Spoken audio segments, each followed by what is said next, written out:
Shalom, selamat pagi, salam sejahtera bagi kita semua.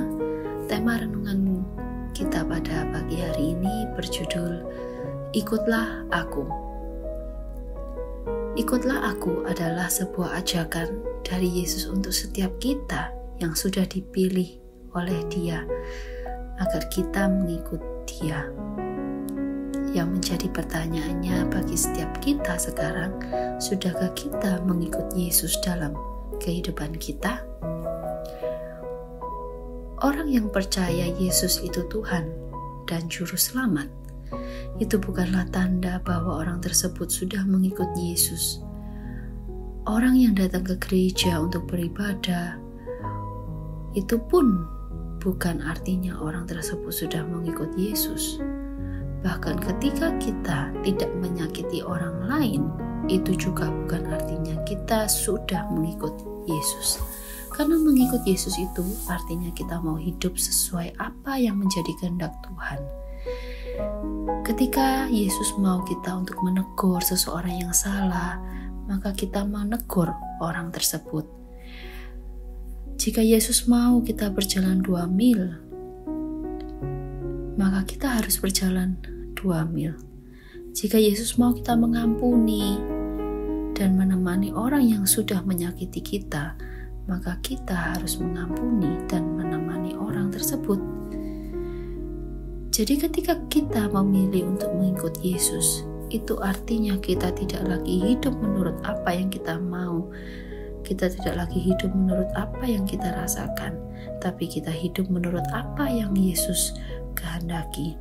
Seperti Maria saat dipilih untuk menjadi wanita yang akan melahirkan Yesus. Mungkin secara mental Maria tidak siap dan Maria punya hak untuk menolaknya. Tapi Maria berkata, "Jadilah padaku menurut perkataanmu." Dari sini kita mengerti bahwa mengikut Yesus itu bukanlah hal yang mudah. Banyak orang yang percaya bahwa Yesus itu Tuhan dan Juru Selamat, tapi sedikit orang yang mau mengikut Yesus dalam kehidupannya. Mari kita pahami bersama-sama mengapa kita harus mengikut Yesus dalam kehidupan kita. Yang pertama, mari kita mengetahui apa yang ditawarkan oleh Yesus, si pengajak. Saya yakin kita semua pernah diajak oleh seseorang. Mungkin kita pernah diajak untuk pergi makan, atau untuk pergi liburan, atau mungkin kita pernah diajak untuk memulai hubungan ke jenjang yang lebih serius. Tetapi apa yang membuat kita bisa menerima ajakan dari orang tersebut? Jawabannya adalah kita bisa menerima ajakan dari seseorang itu ketika tawaran dari ajakan tersebut bisa menjawab permasalahan yang kita miliki saat itu. Contohnya saja, ketika ada seseorang yang mengajak kita makan, kita akan menerima ajakan orang tersebut ketika kita lapar. Sama halnya dengan Yesus. Saat kita belum tahu dan mengerti apa Yesus tawarkan, maka kita akan sulit menerima ajakan tersebut. Itu sebabnya pertama-tama kita harus mengerti apa yang Yesus tawarkan saat kita mengikut Dia. Yang pertama adalah Yesus menawarkan kekekalan atau kehidupan yang kekal bersama-sama dengan Dia. Mungkin kita mempertanyakan, bukankah percaya Yesus sebagai Tuhan dan Juru Selamat itu sudah cukup untuk membawa kita kepada kekekalan? Memang kita diselamatkan oleh karena iman, bukan karena perbuatan baik kita. Tetapi, apakah kita bisa mempertahankan iman percaya kita hingga akhir? Karena di akhir zaman ini akan banyak sekali penyesatan-penyesatan yang susah untuk dikenali. Terlebih lagi lewat pemikiran-pemikiran yang dimana akses untuk melihat dan mendengarkan pemikiran banyak orang itu menjadi sangat mudah saat ini. Itu sebabnya dengan mengikut Yesus itu adalah solusi.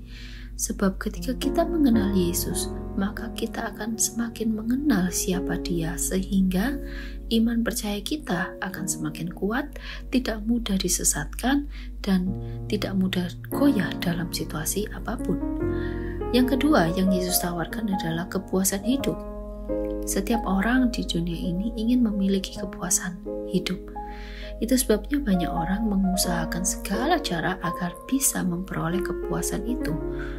Ada orang yang bekerja hingga jam tidurnya sedikit hanya karena merasa uang dapat memuaskan hidupnya. Dan tidak sedikit juga orang yang menghalalkan segala cara agar bisa mendapatkan uang. Tetapi nyatanya semuanya itu tidak bisa membuat kehidupan seseorang puas. Banyak orang kaya yang merasa kesepian, banyak orang kaya yang merasa hidupnya kosong. Banyak sekali orang yang sudah mencapai puncaknya di atas, tetapi dia memilih untuk mengakhiri hidupnya. Itu artinya tidak ada satupun di dunia ini yang bisa memuaskan kehidupan kita. Jawabannya adalah satu. Dengan mengikut Yesus, kita akan mendapatkan kepuasan hidup. Dan kepuasan itu bisa kita dapatkan hanya saat kita menghidupi apa yang menjadi rancangan Allah dalam kehidupan kita.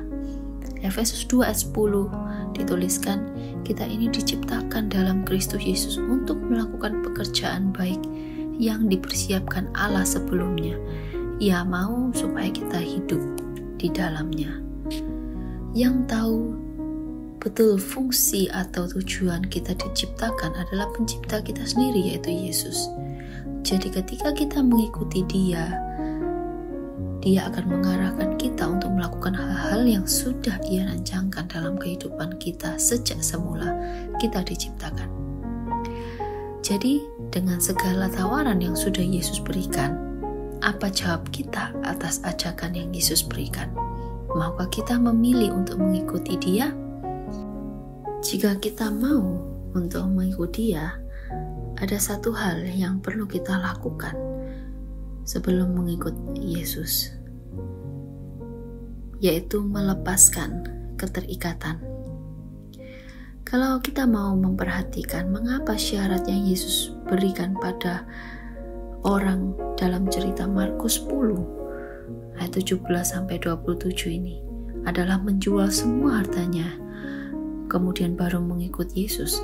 Sedangkan Petrus dan murid-murid yang lain, Tuhan tidak pernah meminta mereka untuk menjual apa yang mereka punya. Apakah itu artinya kekayaan menjadi penghalang untuk mengikut Yesus? Apakah seseorang tidak boleh kaya untuk mengikut Yesus? Jawabannya bukan karena orang tersebut kaya, tetapi karena keterikatannya dengan hartanya. Orang kaya yang ada dalam Markus 10 ayat 17-27, orang kaya ini terikat dengan hartanya, dan itu tercermin dari responnya saat Yesus menyuruh dia untuk menjual semua hartanya. Dikatakan bahwa ia menjadi kecewa lalu pergi dengan sedih sebab banyak hartanya. Mengapa kita harus melepaskan keterikatan? Sebab mustahil bagi seseorang untuk mengikut Yesus ketika orang tersebut masih terikat dengan sesuatu. Banyak hal yang mengikat kita sehingga membuat kita tidak bisa mengikut Yesus, membuat kita tidak bisa mengikut apa yang jadi maunya Yesus. Apa saja hal yang seringkali mengikat kita?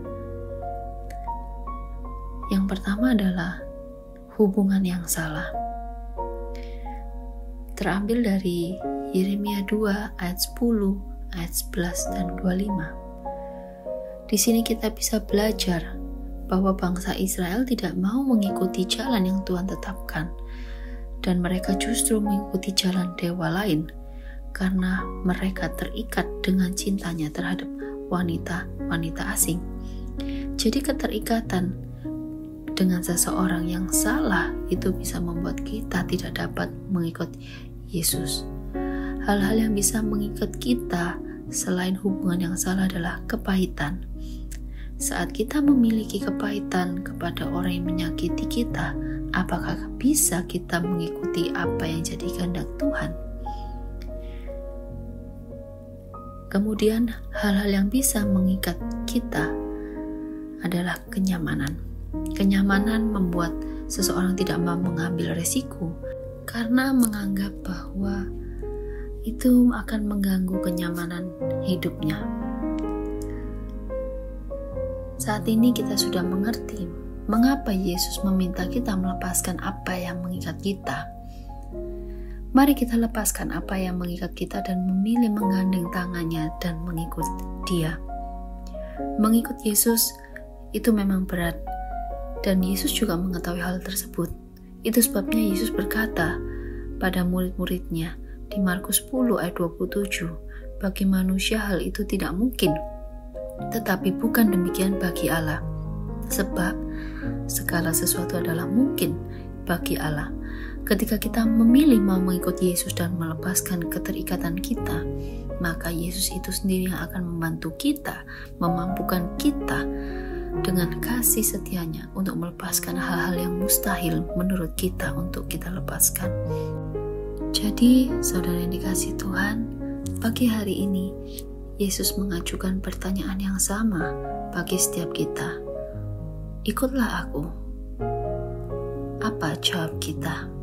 Mari kita memilih untuk mengikut Dia. Mari kita lepaskan semua keterikatan dalam hidup kita dan kita mengikut Dia. Amin. Tuhan Yesus memberkati.